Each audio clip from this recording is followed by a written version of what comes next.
You're listening to Life Check Yourself with life coach, transformational leader, and dating and relationship badass, Marni Batista. Every week, you'll get the raw truth from top experts and real people on the important life and love issues you want to know about. So if you're ready to life check yourself in your relationships, your career, and the areas of your life that matter most to you, and you're not afraid to be called out on your stuff, then you're ready for what's next. Life Check Yourself with Chris Gillis. How to master differences between the friend zone and girlfriend zone. Welcome into our very special studio today. It's a day of celebration here with Chris Gillis because Colton, the former Bachelor who came out as gay man, got married. Is he engaged or he got married? I think he's engaged. He's engaged. engaged. So, woo! Party hard on that one. Back. We're here to talk about what you can learn from silly reality TV shows like The Bachelor about dating. And that begs the question. This was, as far as I know, Colton's first boyfriend. Is there should you date a certain amount of time, Chris Gillis, my expert man panelist, before you get engaged or get married? Right. So how quickly is a rebound from something serious as an engagement? Just enough, not even engaged. I always kind of go by the rule, and I know there's no rules in dating, but 1 month off, not even dating, just 1 month, not after a long relationship. I generally have noticed historically, I need about 1 month off for every year that I was with somebody. 1 month off of not even dating. Just not doing nothing, no self-pleasuring, no nothing, just working on building myself, repairing back up.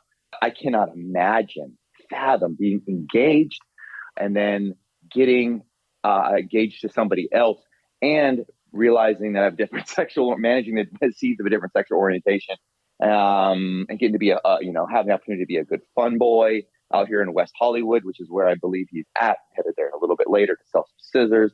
I can't imagine. Yeah. God, that's a lot. That's a lot in a little amount of time. That's true, because we have to remember that he was engaged in 2020. Yes. He was with Cassie. Cassie, because I remember he had COVID and her family nursed him to health. Mm-hmm. That was 2020. Then he came out, made a reality show, and now he's engaged.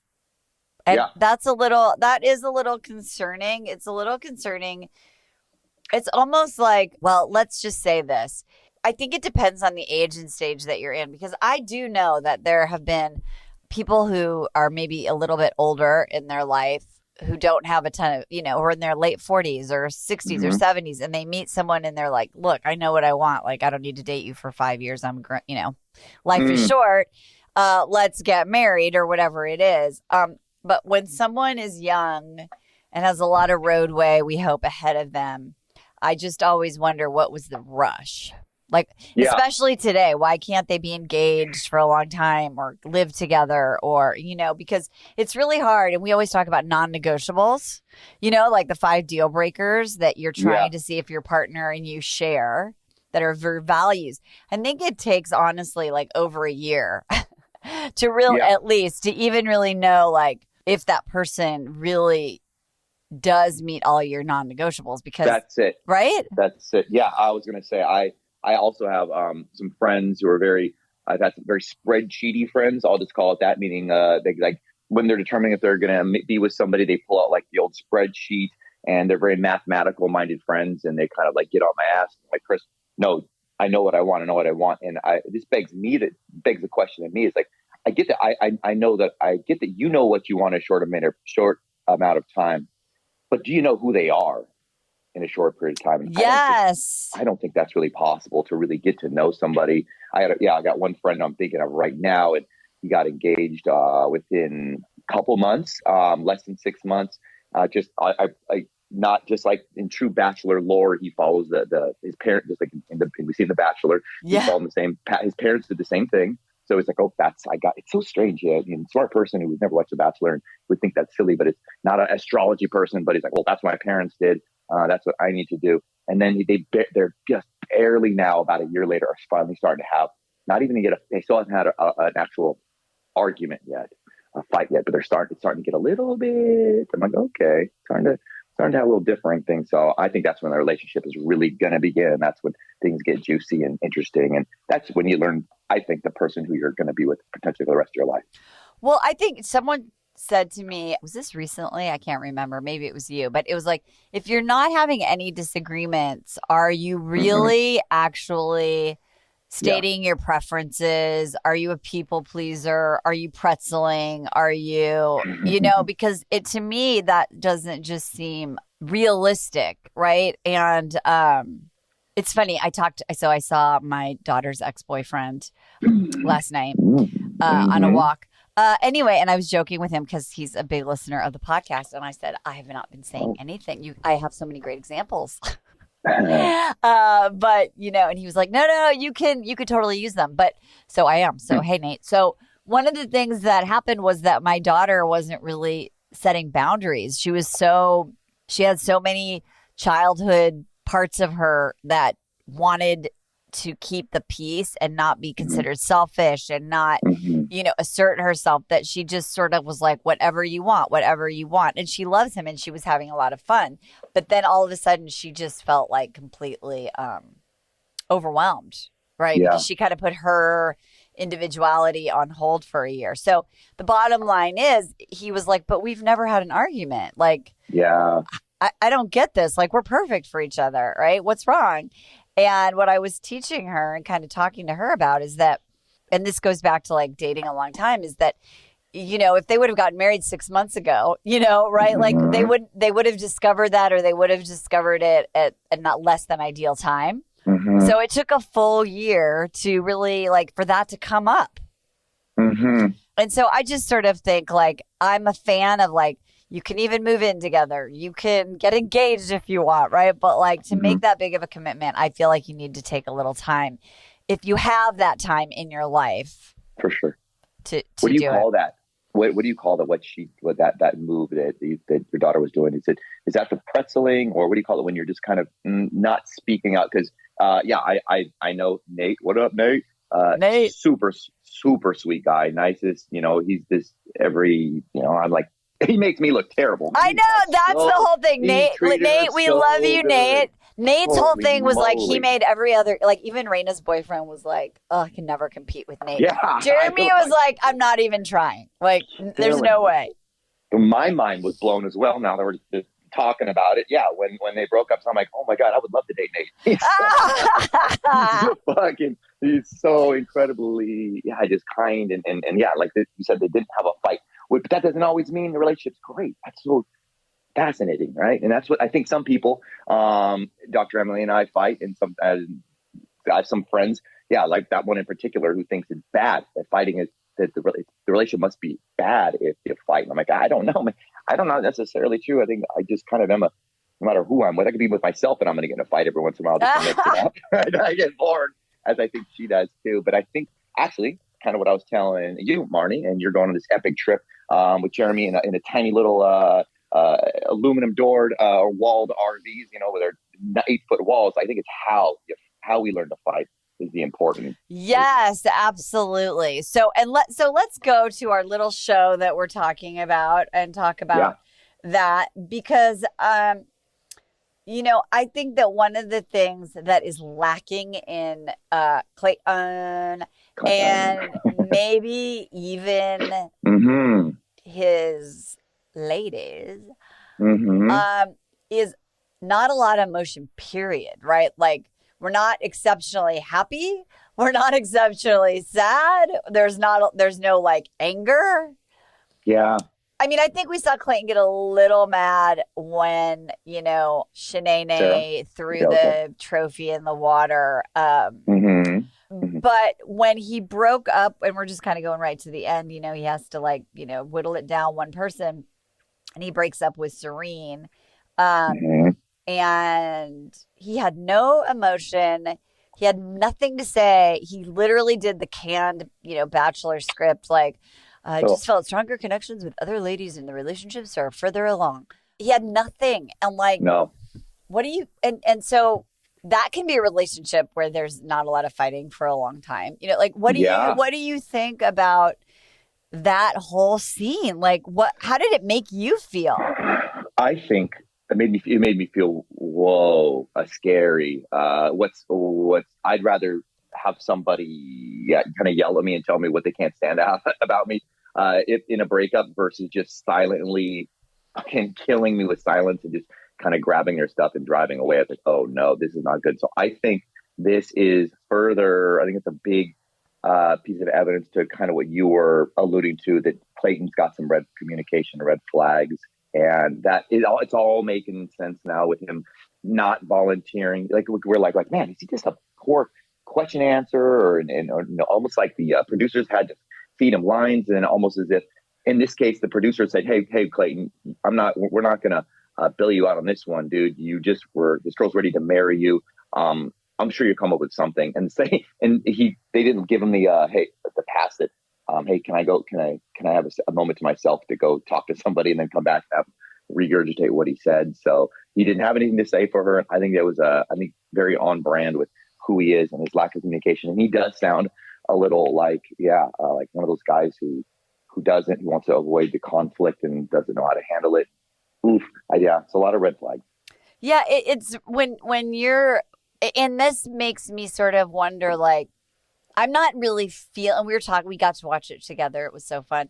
And also our friend Jill and her friend Rich. And it was like, there was the whole sort of texture of all of even the hometown visits. There was, it was not a lot of emotion. I just felt sort of like I was watching a bad acting, like a bad play. Yeah. You know, where you're like, I'm watching people go through the motions, and and they're doing it and they're playing the parts, like, right, of the woman and the woman in love and the family members. But other than Grandpa, who we loved, and even Dad Tony, you know, like the mafia kind of ish scary dad who was actually really sweet. I didn't really get a lot of emotion. And I think that if you're with someone and you're saying a lot of things, or emotions are happening and you're feeling a lot of stuff, and they're like, like it's deadpan. Like, I think instead of saying, what's wrong with me? You know, like, what's wrong with me? Why did he not, why did he not express himself? What did I do wrong? It's like, have more self-trust. For the Bachelor veterans listening on here, and I'm not one of them, so I'm curious as well. For all your years, I know you and I know Rich and Jill and all these people have been watching for over 10 years. Have there been very strong Bachelor male communicators and listeners, and where you were watching the hometowns and there was authenticity and emotions, and you're like, this is a beautiful thing, and you were clapping, and the person who asked the right question. So here's what's kind of crazy. So not lately, right? Because Matt James was just like vapid. Yep, Pilot Peter. I mean, I think, he was like, okay, so let me answer your question, then I'm going to notice a trend, which will help you figure out who's a player and who's not. Ben Higgins. Yeah. Ben Higgins, you didn't watch this, but it's like almost worth if you ever want to waste your brain cells and go back and watch it. But he was the first Bachelor who broke the Bachelor rule, because in the old days of the Bachelor, you weren't supposed to say I love you to anybody. The woman would say, or the men would say, the contestants would say, I love you. And then they would just be like, like they would just take it in and never say it to anyone. And Ben Higgins broke the mold, and he told not just one person he loved her, but two. And it was literally like, but he was like, so, like he couldn't not. Do you know what I mean? Like, he had to say it. Also, I think, and I know some people don't like him, but I think Greg Grippo was super emotional. Yeah. I think he really loved and had all these feelings for Katie. And like, he was just like a big, a big boat of love. But what I've noticed is these people that are in it, so to speak, for the wrong reasons, the fame grabbers, like the Matts and maybe the Claytons and the Peters and the Shanaes, like it just, they're not actors. And so it seems very like staged and manipulative. And so I can think of that's the last time I really felt like, wow, this person really loves someone. And I think that if you watch Paradise, you could see a lot more people who are emotionally getting connected. It's just it's like, what do you think? I think I've seen Ben Higgins before on like the social media and things, and he's married, right? He is engaged to that celebrity who's on Modern Family. Okay. I mean, he might be married now. I'll get my producer to look that up right now. Yeah, Lauren Partners. Oh, no, right, that's ex-partners. But as far as similarities go, yeah, he is married to Jessica Clark. Okay, cool. Yep, they got married more than 1 year after he proposed. It's interesting what you said. How the Bachelor, the rule of thumb was, the guys are not allowed to say they love you first. That is interesting, because I wonder if there really is some truth to that, and if that is reflective of how times of communication, and I don't know. I wonder if the word vulnerability was sputtered a billion times. If that formulation has changed a little bit over time, and now the men are expected to put themselves out there as well. And it's just a changing of the guard. Men are becoming more emotionally intelligent and available. Which is like so important. Let's talk about communication, because I didn't know this little fun fact you found. The word "like" was spoken over 400 times in the last episode. Dude, we were losing our minds. I don't know. I saw Rich. We were watching Rich kept saying like, yep. and Jill. It was so distracting. Jill was saying it. I was being annoyed at it. I stopped listening. I couldn't hear what they said anymore, because I'm like, enough with the word "like." It's distracting. But we see it over and over again, and especially by these younger people. So what in the world is going on? Yeah, that's crazy. What do you do? I don't know. I probably say it a lot. Literally. It literally is my favorite word. Jeremy has a whole thing with literally. Yeah, you were banned, and then you took the band off. You removed the band, right? You're like, no, fuck this. I'm gonna say literally. I'm saying literally. Oh my! Jeremy has a meme. Did he show you this meme? It's I think so. It's like a bus. It's a little picture of a bus, and then there's like all these people on the left side of the bus, and they say people who say literally. And then there's like a guy on the other side of the bus, and it's like the guy who is annoyed by the word literally, or is literally annoyed by the word literally, or something like that. Yes. He's like sitting over there. I do say that, and I hear it all the time. I think the more important thing is, if the data shows that women use 21,000 words a day and men use about 7,000, how do we communicate better? And one thing that you said the other night, which is why I love watching it together, is you were like, when this guy talks, I don't even listen. Because he's like, blah, blah, blah. He's like Siri. No, actually, I listen to Siri and Alexa more than I listen to Clayton speak. That as well, yes. It's so... It's just repetitive. Repetitive. It's like when when you're on hold with customer service. Yes. And they repeat the same fucking thing over and over again, and then when they finally do change it up, you don't even. I'm like tuned out, and they say something different. I'm like, oh god, sorry, I wasn't listening to you, because you're not saying anything new.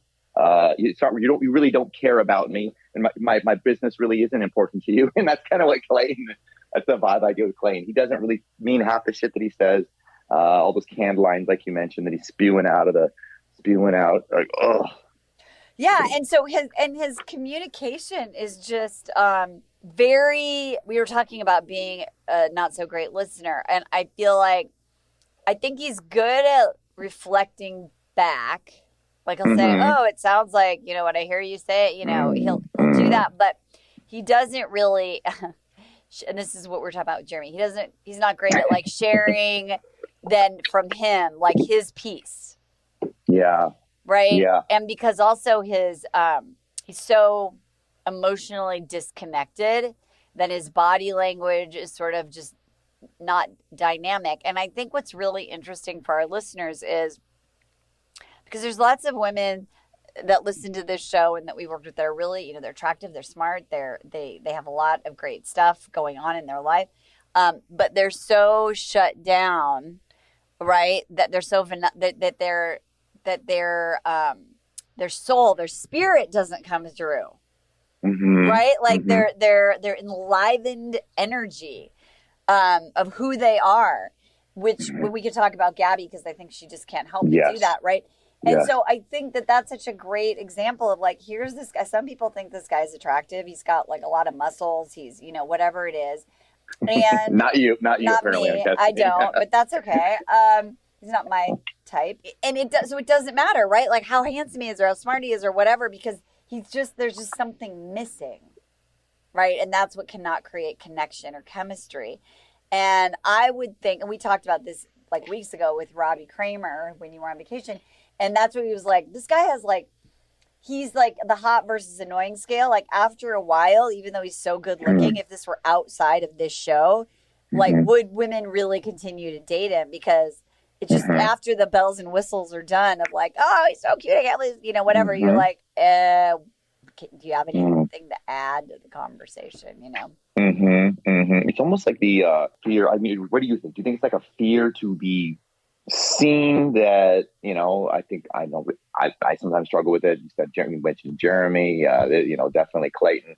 So he'll sit there and he'll nod his head and do this thing, but he doesn't hit the ball back and he doesn't add his 2 cents, which is, because sometimes it's interesting. Yeah, sometimes people will just hijack it, which is also poor communication. When somebody says, "Oh, this trauma happened," and then other people like one up with the trauma, but he doesn't even. Yeah, he doesn't really share.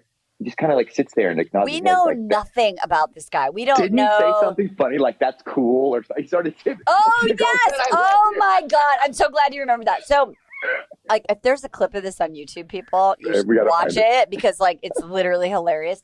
So we've been saying that Clayton is in it because he's like the former nerd or whatever it is. He can't believe all these hot ladies like want to hook up with him, and he's like, wow. And so they're, as they do at the hometowns, like the rules of the game are you have to say I love you basically. And so, they start dropping like flies in the I love you camp. And he says, oh, this is so. And then he's going to say, this is so cool. Like, oh, these ladies love me. But he's like, this is so great. I mean, I don't remember what he said. Yeah, it was great. I think it was great. That's so this is so great. But still, who says that? When you say I love you, who goes, this is so great? Cool. That's so cool. That's so great. That'd be great. That'd be cool. They're both terrible responses. If someone says I love you, say nothing rather than that's so cool. Please. Yeah. Or that's so great.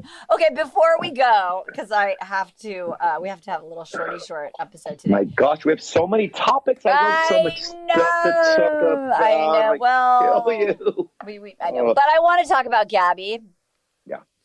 Because, well, besides her voice is just cracks me up. She's just like, hey. But I love it because it's just her. You know what's going to happen? Okay, here's my prediction. That she is going to get famous, whatever. She's going to be fit, fab, fun chick. You know how like we always say like, and then in 6 months they'll have like Botox and they won't even look like themselves. Yeah. I bet they hire a speech person for that woman. I bet her voice changes. I swear to God.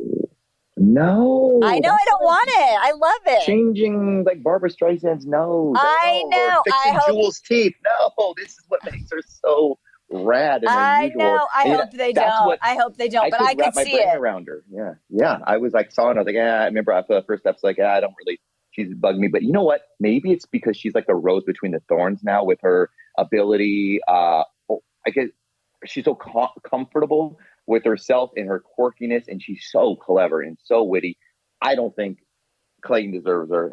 He wouldn't know what to do with her. It'd be like Robin Williams dating a person who doesn't appreciate humor. It's just so weird. She's on a different level, and now she's so fun, and she's the opposite of all the other contestants, the prim and proper.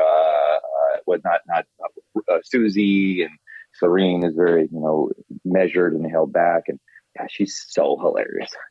Yeah, it's really, really a fresh thing that she is on there. Like, she's funny. I love that her grandma or grandpa was like, grandpa. She's a dingbat. A dingbat, like she's always been. And he said it lovingly, not like she's not smart, but she's just goofy and fun. Yep. And I give her credit for being her authentic self. And that's what I really want everyone to really take away is that she might not be everyone's cup of tea, like out there dating, but for the right person, like, that's going to be so adorable and so fun. And I love that she's just being herself regardless of the cameras. And the only thing that we need to talk about is, do you think because of her goofiness, she's friend zoning herself, or does she have the ability to have those vulnerable, soft, serious moments? Clayton says, no, that's his name. Yeah, Clayton. I still don't even fucking know this guy's name. Clayton says that she does. He says, she's got this whole other side and she's sweet and she's, da-da-da. Do you see that as a dude? I do. I have seen it as in the camera time they shot it. I have seen her make these really interesting, quirky, strange faces. And I have also heard her listen and give thoughtful, intelligent, not that she's not intelligent, but like caring responses. So I do think that she's not hiding behind her humor. She is funny, but that is important. And that's why I wanted to talk about that, because it's very easy. Guys do it all the time, all the time.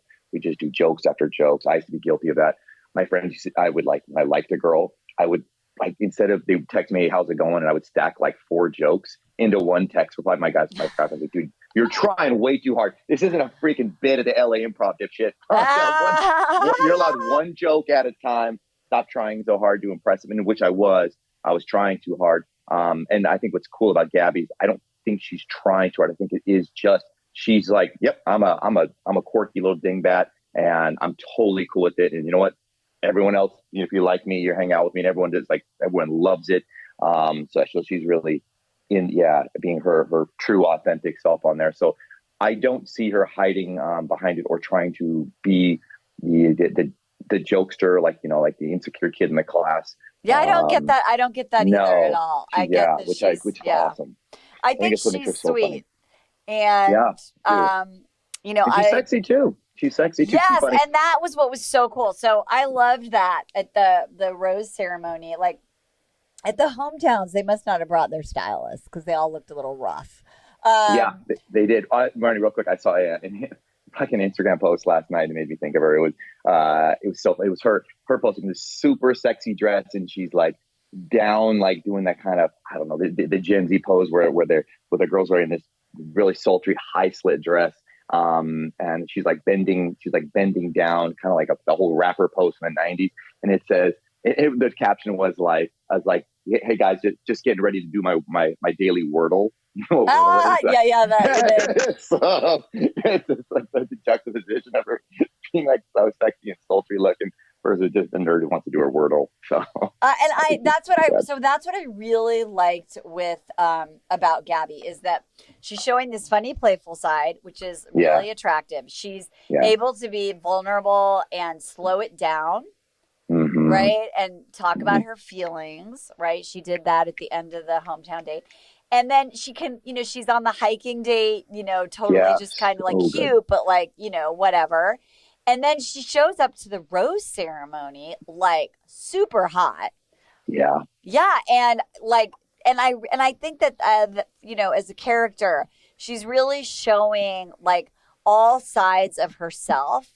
Her outdoorsy self, her masculine, like funny, haha, roll on the floor with the dog self. She's got her soft self. She's got her sexy, feminine self. And so I don't think he's going to pick her because she's just like way too smart for this franchise. I hope she goes away and we never hear from her again. Because she seems amazing, but I really love that. And I think she just really, and I think that if you're going to be the playful, funny, goofy, it's really important that you have that depth of really showing all of yourself, your heart, your sensuality, your sexuality, and your goofiness. Yeah. So I think the takeaway of that is, while like the word, dingbat can be looked at as a flaw, or you can be, embraced as like a superpower. Her brain comes up with funky, witty, and her voice is just, it is what it is, which is her cartoonish voice. And instead it all becomes endearing because with the comfortability and acceptance that she seems to have and love for herself. Yes, she is a unicorn. She is. I'm on Team Gabby. I am too. I think, like I said, I'm gonna do this one, even though I have a meeting right after this. But fantasy suites, call it what they really are. You said fucking and sucking suite. Fucking and sucking suite. Oh my god! Beep beep beep. And you put this on topics to chat about. What do you mean? Just because it's not really the whole thing is supposed to be like, oh, you can get like to know somebody without the cameras. But you think for Clayton, he just is there to get naked. I think the etymology. Where did this come from, and why are we still?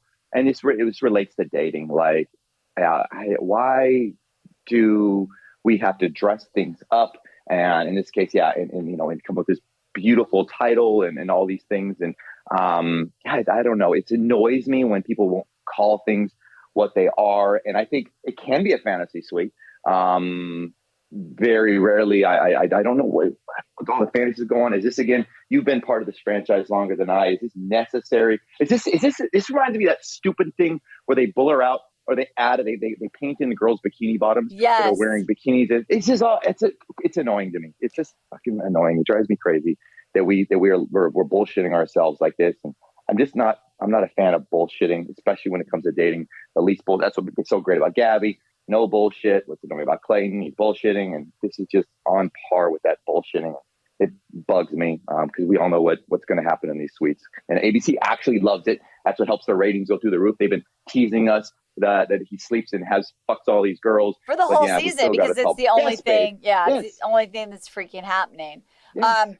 I agree. I think part of, and this is how I'll end it. I think part of how it's a player, like part of him being like, this is so cool, like I can't believe I get to sleep with all these women, it's so easy. And Rich, who we were watching the show with, was like, like that's not how dating is. And it makes it be about, I think for him is like, how I'm just curating the hottest girls at the end that I want to sleep with, that I'm most attracted to, that and I know and I think that my prediction is why he's going to say like, I feel so broken or whatever it is because, because it's hurting these ladies. Right. So and maybe he is a really amazing guy. Right. And so like in the end, like he's trying to just like bang as many chicks as he can. But then like in the end, like you're sleeping with women who think they have a chance with you. And, he probably feels shitty about it. Like he realizes that it wasn't a game, and I think it's, and that I think that every player, if he's going to change, comes to that moment, right? Like, wow, like these are humans. They're not just vaginas. I thought he said, I was like, I thought the I'm so broken was said because he had sex many times. His penis was hurting. But boom. Oh my God, I'm so broken. I'm so broken. There is a thing. Isn't there like an actual thing that happens if you ding dang wing wang at the wrong angle? You can like break your dick or something. Ding dang and a wing wang suites. Can we just let's call it something different? No, that Christian Anderson and I coined that term, and it will forever be held. Ding dang and the wing wang. We'll call it the suites. Go to ABC and see what they. I know. They'll rename it. I know. Ding dang and the wing wang.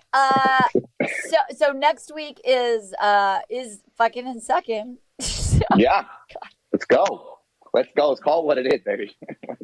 That's what he's here for. Oh my God. Fantasy? You can't and then I don't know, fantasy. Why the word fantasy? Marni? There is no fantasy. Also, thank you. Babe. Okay, here's an open letter to the producers. Please change one thing next time. Please. Yeah. Like write a different note in the fantasy suite card. Yeah. Have Jesse come out and say something different. Like, we were watching last night or the other night, and Rich is like, ladies, say your goodbyes. I mean, it's just one thing different. But we do have an exciting announcement, is that when The Bachelor ends, we will be doing our play-by-play review on another dating reality show to be revealed in a couple of weeks. Ooh, so don't worry. You're going to have more Chris Gillis, even though the show is going to take a little break in a couple of weeks. I love you. You're amazing. It was fun watching together. Same. I love you. I love you too. I'm glad that the definition of a fantasy, and I'm glad this is a faculty or activity of imagining things, especially things that are impossible or improbable. Sleeping with somebody is not impossible. I'm glad this podcast is not a fantasy, and I'm glad that Bachelor taking a break is not a fantasy. I'm ready to do some different stuff as well. Absolutely. And also, by the way, my producer did check. Ben Higgins is not married to the Modern Family. Ladies. He's married to a woman named Jessica Clark, who has a fitness business, a fitness label. She's some other sort of badass babe. And they got married in November 2021. So thank you for that. Ladies, whatever you do, life check yourself. We'll see you next time. Bye-bye. Hey, thanks for tuning into today's show. So if being in an intimate relationship in which you feel 100% seen, heard, and accepted by a high caliber man is a priority for you right now, and you're interested in seeing if you're a fit for working with me and my team at Dating with Dignity, here's what I want you to do. Just head over to DWD VIP, that's D as in dating, W, D as in dating, VIP.com, and book a call to speak with my team. We'll get on the phone with you for about 60 minutes, and you'll get crystal clear on what's stopping you from finding true love right now. We'll also take a look at what you want to create, what you want your whole life to look like when you're able to finally be fully expressed as a woman in a healthy relationship with an incredible guy. And if we can help you get from where you are right now to where you want to be, we will show you the fastest path possible that makes sense for you to do that. We help smart, successful women all over the world solve this one missing piece in their life so they can finally have it all. So to see if we can help you do the same thing, head over to DWDVIP.com. I'm Marni Batista, and let's talk soon.